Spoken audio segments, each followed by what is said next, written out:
Hürmetli vatandaş, bugünkü leksiyalarımızı başlayımız. Leksiya da sıdağa Rozu. Washington'dan sözdeyimiz. Bugün çislağa 2023 yıl 11. ayının 3. günü yaptığa Cuma vatandaş. Tönegen bir gün ben maçıraqın tep geldim dağındım bana. Gün kısqırap ketkendiken, aptap maya kirmegendiken, qarang qop qaldiken vatandaş. Bunu bir sınap bakayım, maçıraqına geldim. Tönegen bir gün içinde var olap. Bugün sizlerge sözdeydiğe vaziyetimiz bundaq. Birincisi, hazır benim bir yerde bundaq bir haber turuptu ki, bu haberlerinin çoğun yeşmisi deydiğen bu mu Tayvan'ın aşkonsuz şirketinin olması gerek. Koygan mavzu nime desiniz, hazır Cungu cemiyeti büyük devreştin yaken ait zor davalgışının arpa yani tayyarlık baskışı kirdi deydi. Ve bugünkü Cungu'ya münasebetlik vaziyet. İkincisi İsrail'e ve Hamas uğraşığı münasebetlik vaziyette Amerika Koşmuş Ştatlarının Devlet İşler Katibi Antony Blinken bugün İsrail'e Yerusalim'e yetip geldi ve İsrail'in veziri Netanyahu ile görüştü. Fakat birinci cümle yani Amerika Aksaray'ı belgeleyen birinci cümle uğraşını kısmen toxtuş.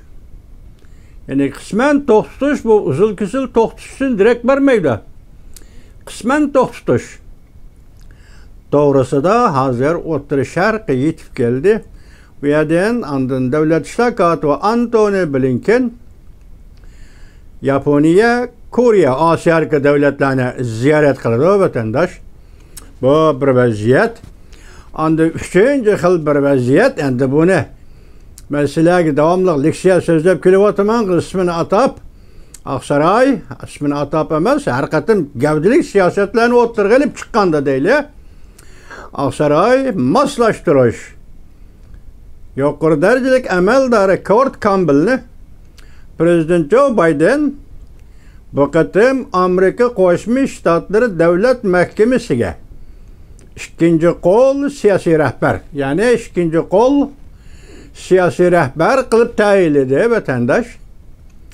Bu iş intayın katı iş Kurt Campbell doğrusu nurgun sözlüğün silahı tüven diyen tanıştırımız ne? Bu leksiyenem tanıştırımız bana büyük asaslık leksiyelerimiz vaziyet doğrusu geplerimiz var bir şeyde andel. Dördüncü vaziyetimiz demedisiniz Amerika Koşmuş Ştatları Maliye Ministeri Janet Yellen hanım Perşembe günü sözlüğün notkada Cungu'dan ayrılıp gitmeyimiz. Bu bizim siyasetimiz emas ama Amerika'nın devlet menfaati ve Amerika takip kelivatkan kişilik hukuk siyaseti de mürəssələşməyimiz. Ve yakından biri mesela Xi Jinping San Francisco'ya yetip geldi. Prezident Biden bilen görüşüdü, söhbet kurudu. Degen söhbetler oturğa çıkpa, haberler oturğa çıkıp bolgandan keyin Amerika'nın yana bir nefer yukarı derecelik emeldarının kişilik hukuk doğrusu da sözlüğün sözü bulup hesaplanıdı.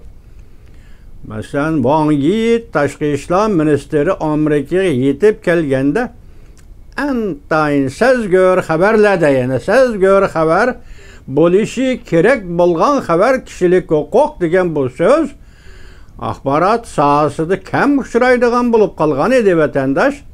Endi hazır görüşüş, söhbetleşiş arpısıda növbette Reis Xi Jinping ile Prezident Joe Biden Kaliforniyada uçuruşuduğun şundaq bir peytde yani eğizgi oldu desek mesela kişilik hukuklu Amerika Koşmuş Ştatları eğizgi oldu desek yani mürəssələşməyimiz dedi prinsipli kaldı eğizgi oldu desek o siz bilen biz dikkat kılıdıq işler o vatandaş bir hadi bir gep başına dikkat kılın mesela oturdu bir mesele bu mesele hal oluş gerek qaysi yol bilen oluş gerek bu meselenin karakterini etken hem uruş yolu bilen hal buluş gerek bulgan mesele hem onun orada diyalog ve sohbet bilen hal buluş gerek bulgan mesele. Değil. Bugün Cungo-Amerika münasebeti aradaki ciddiliklerini pesaytip normal bir baskışa yetip kelgende kişilik hukuk taşınıp kalamda kandak. Degen mesele tutuldap turumuzda bunu hazır işkin Amerika Koşmuş Ştatlarından yokur derlik emeldari eğizga aldı. Biz bunu da razı bulduk değil. Mesela Uyguristan meselesi zaten kandak karakterdeki mesele. Etspekinler vatandaş bu yıl yok. Tünügü şundak deptime keçirenler 2021 birinci ayının 15. oy 2 gün içinde Amerika Avam Palatası karar tayarlap ilan kılıp Uygur kırgınçılık yani hazır Şinjan rayında Cungo Kompartiyası kırgınçılık elip berivatudu degen gep bu eğer gepemesi de vatandaş. Onun kendinden katı gepler oturuğu çıkışı gerekirdi. Uygur kırgınçılığı oturuğu çıkandıkken bunun karakteri onu hal kılış metodu ve hal kılışın çağrısını belgeleydi vatandaş. Hazırgıçı Uyguristan münasebetteki Xitay'ın münasebetlik sohbetlerde kişilik hukuk takitlenip geldi, kalem bilen takitlenip geldi, yazmış şekilde takitlenip geldi, siyaset şekilde takitlenip geldi. Bugün endi bu hal buluş gerek. Taşrif etmeydi o. Taşrif etse biz hayat yani jığlayımız Amerika'ya bu meseleyi taşrif etmeydi. Zaten kanda hal kılış gerek. Mesela Xitay'ın Amerika'yla yarışıdığın peyt yetip gelgen vakti Uyguristan'a kandak muamele kılıdı. Ceza lagırı ve Uygurlarını yok tutuş meselesi bu içeride toxtamay. Haddidan ziyade bastırıp geldi Xitay. Amerika Cungo münasebeti yaxşılanıp kalganda Uygurlar kandak muamele kılıdı. Amerika Cungo münasebeti ciddileşkende, keskinleşkende Uygurlar kandak muamele kıldı. Hazır gep Uyguristan Amerika ile Cungo oturusundaki bir mesele. Hazır biz bunu kişilik hukuk meselesi dep alımız eğizgi vatandaş. Bırak kırgınçılık, genocide degende bunun karakteri başka gep. Bunu xilma-xil hal qilish şekilleri, yolları buludu bunun. Yani dünya şuna qarash gerek de biz dünyanın ahlakıga müracaat qildik Uyguristan meselesini. Amerika Qo'shma Shtatlarining davlat ahlakıga müracaat qildik Uyguristan meselesini. Bugungi kunda Prezident Joe Biden hukumatining 3 yillik xizmati yakatashki siyosati nuqtalik qoldi. Tayvan Uyguristan meselesi bulup keldi desiniz buludu. Ondan keyin Ukrayna meselesi bulup geldi desiniz buludu. Amdilikte İsrail'e Palestin yoki Hamas meselesi qo'shildi Amerikaga deymiz vatandaş. Bırak bir yerde sözler ettim sizge aytadigan sözümüz qaysi desiniz o? Kurt Campbell yuqorida dilik amaldor Aksarayning hozir prezidentning tayinlashi bilan Devlet Mahkemesi'nin ikinci kol rehberi, siyasi kol rehberi, siyasi rehberi aylandı. Delmişinde kuvveti, vaktini göz aldığınızı keltirin vatandaş. Vakt ne? Vakt ne mi 11. ay? Vakt ne mi San Francisco? Vakt ne mi Cungo hükümetinin reisi, Cungo devletinin reisi Xi Jinping? Kaliforniya San Francisco kilidi. Ve bir yerde Prezident Joe Biden bilen sohbet ötküzüdü. Vakit mana muşunda vakitte Kurt Campbell'ning devlet mahkemesiga ikinci kol bulup kirişi bakaltız gap vatandaş. Mesela Cungo hükümet hazır bu çakırıp bu teklifke nispeten kanday cevap qaytardı mana anlıbitan. Prezident Joe Biden bilen reis Xi Jinping sohbeti doğrusu da Cungo Tashqi ishlar ministerligi yangi cevap qaytardı. Mavzula xabar 11. ayının 1. günü Vanvet orbiti e'lon qilindi. Xabar mundaq boshlandı. Cungo Tashqi ishlar ministerligi bayonotchisi Wang Bin 11. ayının 1. günü muxbirlarni kutib olish yig'ini o'tkazdi. Muxbir savol qo'ydi. Xabarlarga qaraganda Amerika taraf oshkorlab, Amerika Cungo ikki taraf San Francisco yig'inida ikki taraf rahbarlarining ko'rishishiga prinsip jihatdan qo'shildi. Cungo taraf bu xabarni dalillab berelemdi. Muxbir shunday savol qo'ydi. Buningga bayonotchi Wang Bin nima dedi? Qarang, Amerika Cungo iki taraf San Francisco yığında iki devlet başlıklarının ko'rsatgan tirishchanlikni ishga oshirish qo'shildi. Xuddi minister Wang Yi Washingtonni ziyorat qilgan chog'da ko'rsatgandek, San Fransiskoga boradigan yo'l avtomatik mashina bilan boradigan yo'l emas. Ikki taraf amaliyotchanlik bilan Balidao oralig'iga qaytib, ikki davlat boshliqlarining o'rtaq tonishini haqiqiy amaliylashtirib, to'salg'ilarni elib o'tib, aralashishni elib tashlab, o'rtaq tonishni kuchaytirib, natijalarni to'plashimiz kerak. Abstrakt gap, lekin Jungoning ifodasi. San Fransiskoga boramiz, kelimiz Jungoning ifodasi. Minister Wang Yi nem debdi, biz Balidao ro'yiga qaytaylik. Balidao ro'yi qanday ro'y edi? Qanday qo'yilganligini bilmaymiz vatandaş. Lekin siz bilan bizga oydin bo'lg'ini, o'tgan yil 11-oyning 24-kuni Urumchi shahrida binoga o't qo'yib bir qamal qilib, ishlarni etib o'tib 4 nafar Uyg'urni, kichigi 3 yosh, 2 yoshlik bolalarni ko'ydirib o'ldirdi. 24-kuni 10 kundan keyin, ya'ni o'tgan yil 11-oyning 14-kuni Balidaoda prezident Joe Biden Reis Xi Jinping bilan ko'rishib 10 kundan keyin Urumchida mana shunday ko'ydirib o'ldirdi.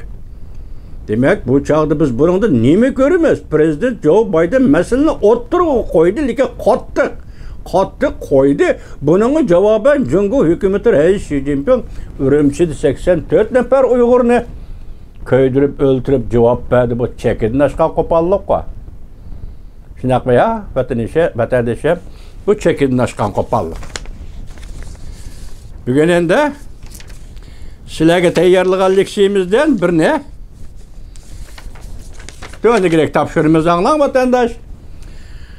İsrail'e Gaza hücum qildi. Amerika İsrail'ning qisman urush to'xtatishini chaqiriq qildi. Mavzuli xabar 11-oyning 3-kuni Amerika ovozining Xitoy til programmasi e'lon qilindi. Xabar bunday boshlandi. Amerika Qo'shma Shtatlar davlat ishloqoti Antony Blinken juma 11-oyning 3-kuni Isroilga yetib keldi.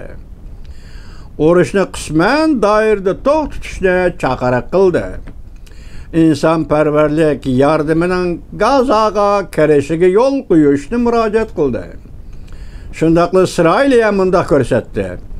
Gaza bu balbog'ni qo'rshovga ilish, faqat Gaza shahrini qo'rshovga ilishni maqsad qiladi. Bu shahar Isroil yo'qotmoqchi bo'lgan muhim nishon edi. İsrail'e Hamas urushi 4-haftaning oxiriga kelganda davlat ishloqoti Antony Blinken İsrailni ziyorat qildi. Bu ziyorat bir oy ichida 2 qatim ziyorat qilgan bo'lib hisoblanadi. Bu qatam ham İsrailning vaziri Netanyahu bilan ko'rishdi. Davlat ishloqoti Antony Blinken O'rta Sharq ziyoratiga berishdan burun mundaq ko'rsatdi. Konkret masalalarni muhokama qilib, Gazada aholilarning o'lim yetimga uchrashini azaytamiz. Davlat ishloqoti Antony Blinken yana bunday ko'rsatdi. Har qanday urushning vaqtli to'xtatish va qisman to'xtatish jarayoni bo'ladi.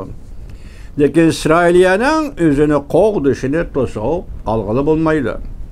Davlat ishloqoti va Antony Blinken Ommanni ziyorat qilib, tashqi ishlar ministri Ayman Safadi bilan ko'rishdi. O'rta Sharq davlat ishloqoti va Antony Blinken Amerikaning chaqirig'i yoki murojaati urushni qisman doirada qisman vaqtli to'xtatishni talab qildi. Endi yana bir xabar vatandoshim. Prezident Joe Biden bilan Reis Xi Jinping suhbati arifasida Amerika Jungodan ayrilmaymiz, lekin davlat bexatarligi va kishilik huquqni ilgari surish jihati murassalashmaymiz deb ko'rsatdi. Mavzuli xabar 11-oyning 3-kuni Amerika ovozining Xitoy til programmasi e'lon qilindi. Xabar bunday boshlandi. Washington Prezident Joe Biden bilan Reis Xi Jinping suhbati San Fransisko yig'ini mazgilida o'ttirg'i chiqadigan bir paytda. Shunday dedi o'qi boshda. Arlaqda kemiyib ketdi bu yerda kishilik huquq degan gap Däl şundaq peýtde söhbet başlandygan bir peýt wagt kelgende, bir peýtde Amerika Maliýe Ministri Janet Yellen Peýşembe 11-nji aýynyň 2-nji güni Washingtonda Prezident Joe Biden hökümetiniň Indo-Tinç strategiyasi dogrusyda nutuk sözlep Amerika jöngödün aýrylyp ketmeýdi.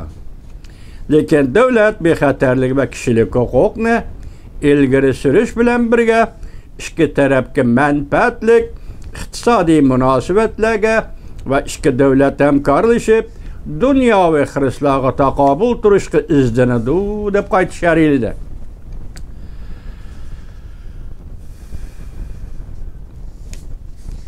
Yellen hanım yanımında görsetdi.